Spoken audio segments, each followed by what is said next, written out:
In November, as the rivers flood and the moon wanes, a remarkable happening takes place. Silver eels prepare for a one-way journey to the Sargasso Sea.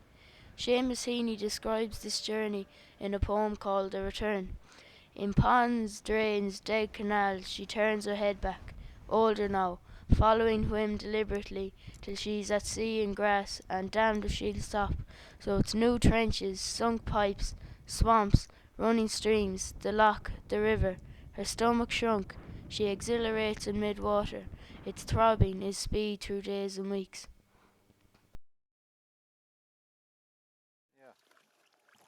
These mature or silver eels follow particular channels in the lake, and the fishermen use their expert knowledge to set nets to trap the eels. They use long, narrow nets called fight nets, and they link up to 20 of these nets together using string. They place these nets at the bottom of the lake during the months of November and December. They use buoys to mark the nets. Every few days they check the nets, and all trapped eels are stored in bags and cages until they are exported.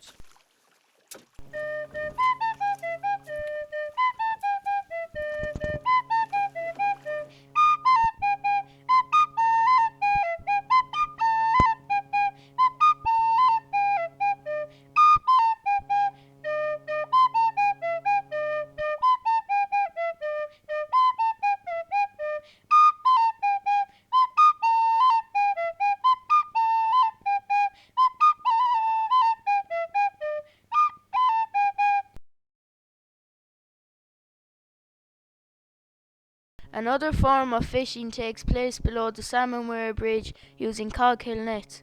These large nets are situated below the bridge. The nets are lowered into the river on nights in November and December when eels are moving downstream. Once the eels enter the nets, they are unable to escape. The eels are taken from the nets and put in barrels. From the barrels they are put in holding tanks.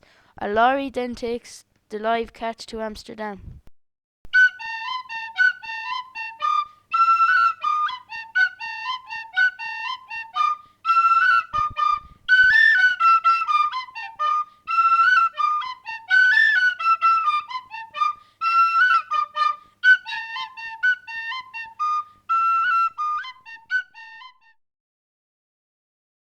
The eels now travel from Ireland to the Sargasso Sea.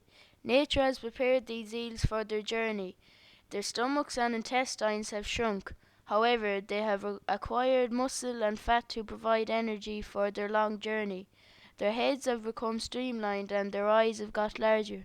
During the journey, the gonads of the male and the ovaries of the female develop in preparation for reproduction. The eels travel from Ireland to the Sargasso Sea, which is southeast of Bermuda. The female eels lay their eggs among the seaweed found near the surface. These eggs are fertilized by the male eels. The adult eels do not survive.